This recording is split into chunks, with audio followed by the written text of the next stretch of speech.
ഒരുപക്ഷെ ഈ CJPക്ക് ഇത്ര വലിയ പ്രൊമോഷൻ നമ്മുടെ സ്റ്റേറ്റിൽ മാത്രമായിരിക്കുമല്ലോ ലഭിച്ചത്. മറ്റ് സ്ഥലങ്ങളിലൊന്നും ഇത്രയും പ്രൊമോഷൻ ലഭിച്ചിട്ടില്ല.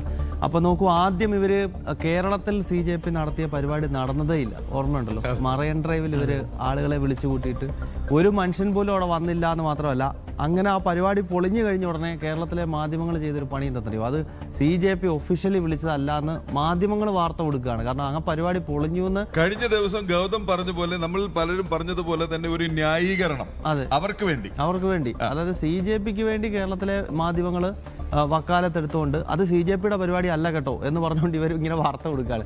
അതിനുശേഷം ഇവർ ജന്തർ മന്ദിറിൽ എന്തോ മഹാസംഭവം നടക്കും, ഡൽഹി മുഴുവൻ സ്തംഭിക്കാൻ പോവാണ്, പ്രധാനമന്ത്രി ഇപ്പോൾ രാജിവെക്കും എന്നൊക്കെ പറഞ്ഞ് ജന്തർ മന്ദിറിലേക്ക് പോയി. അവിടെ കാര്യങ്ങളൊന്നും നടന്നില്ല. ഇവരുടെ ആദ്യത്തെ സമരം തന്നെ പരാജയപ്പെട്ടു.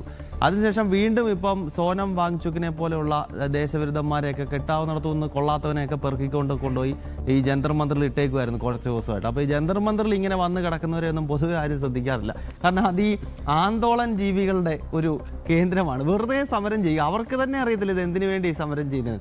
നമ്മൾ സമരം ചെയ്യുമ്പോൾ അതിനൊരു ഉദ്ദേശശുദ്ധി ഉണ്ടാകണം, അതിനൊരു ലക്ഷ്യബോധം ഉണ്ടാകണം. അപ്പോഴാണല്ലോ സമരങ്ങൾ വിജയിക്കുന്നത്. ഇനി എല്ലാ സമരങ്ങളും വിജയിച്ചു എന്നും പറയാൻ പറ്റത്തില്ല. ചില സമരങ്ങൾ പരാജയപ്പെട്ടാലും അത് ചരിത്രത്തിൽ ഇടം നേടും. കാരണം അതിനൊരു ലക്ഷ്യമുണ്ടാകും, അത് പ്രസക്തി ഉണ്ടാകും. അപ്പൊ അങ്ങനെ പരാജയപ്പെട്ട സമരങ്ങളുണ്ട്. പക്ഷെ അത് ഈ ലോകം, ഈ സമൂഹം അതിനെപ്പറ്റി ഓർത്തിരിക്കും. ആ സമരനായകന്മാരെ പറ്റി, അല്ലെങ്കിൽ ആ സമരത്തിന്റെ പ്രസക്തിയെ പറ്റി നമ്മൾ പഠിക്കും. പക്ഷേ ഈ ജന്തർ മന്ദിറിലെ എല്ലാ വന്ന് നിൽക്കുന്നവരും അങ്ങനെയാണെന്നല്ല ഞാൻ പറയുന്നത്, അങ്ങനെ ആക്ഷേപിച്ച് പറയുന്നതല്ല. പക്ഷെ അവിടെ ബഹുഭൂരിപക്ഷവും നമ്മുടെ പ്രധാനമന്ത്രി മോദിജി പറഞ്ഞതുപോലെ ആന്തോളൻ ജീവികളാണ്. അതായത് ഇവർക്ക് വേറെ പണിയൊന്നുമില്ല, വെറുതെ എന്തിനോ വേണ്ടി തിളയ്ക്കുന്ന സാമ്പാറാണ്. അപ്പോൾ ഈ CJPയുടെ അവസ്ഥ അങ്ങനെ തന്നെയായിരുന്നു. കഴിഞ്ഞ കുറേ ദിവസങ്ങളായി സത്യം പറഞ്ഞാൽ രസകരമായ വീഡിയോസ് ആയിരുന്നു അവിടെ വന്നുകൊണ്ടിരുന്നത്. ആളും പേരുമൊന്നുമില്ല, ഇവരവിടെ തെക്ക് വടക്ക് അങ്ങോട്ടും ഇങ്ങോട്ടും ഒക്കെ നടക്കുന്നു, കാര്യം പറയുന്നു, അങ്ങനെയൊക്കെയായിരുന്നു.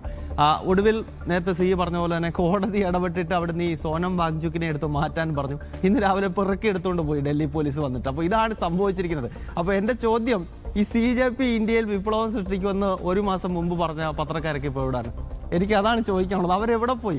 ഇവരെന്തിനാണ് ഇങ്ങനെ കുഴലൂത്ത് നടത്തുന്നതെന്ന് എനിക്ക് മനസ്സിലാകുന്നില്ല. പണ്ട് ഇന്ത്യൻ ചെഗുവേരയുടെ കാര്യം ഞാൻ മുമ്പ് പറഞ്ഞിട്ടുള്ളതാണ്. നമ്മുടെ കന്നയ്യകുമാർ വന്ന സമയത്ത് അന്ന് കേരളത്തിലെ ഒരു പ്രമുഖ പത്രത്തിൻ്റെ ക്യാപ്ഷനാണ് ഇന്ത്യൻ ചെഗുവേര ജനിച്ചു, നരേന്ദ്രമോദിക്ക് ഇനി ഉറക്കമില്ല.